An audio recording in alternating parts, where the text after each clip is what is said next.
الحمد لله خلق خلقه وبرى وقسم أحوال عباده غنى وفقرا، ونصلي ونسلم على نبينا محمد وعلى آله وصحبه ومن سار على نهجه إلى يومنا هذا وإلى يوم اللقاء. في البداية أوصيكم بتقوى الله، فاتقوا الله عباد الله.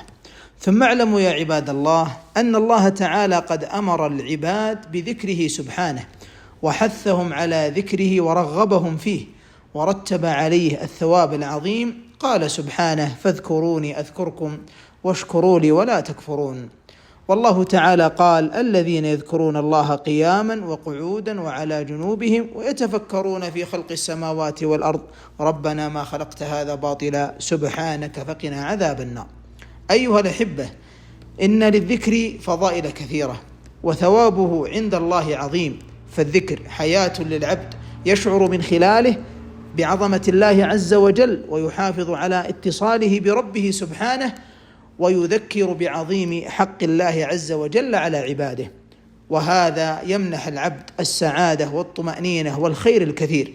فالله الله أيها الأحبة في أن نجتهد في ذكره سبحانه، لا سيما ونحن نعيش في عشر ذي الحجة التي من أجل العبادات فيها ذكر الله بتسبيحه وتحميده وتهليله وتكبيره.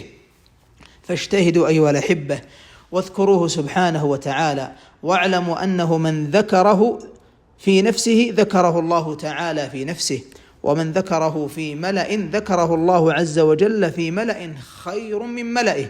فاجتهدوا يا عباد الله وبادروا إلى ما فيه فلاحكم وسعادتكم في الدنيا والآخرة. وفقني الله وإياكم إلى كل خير، وصلى الله وسلم على نبينا محمد.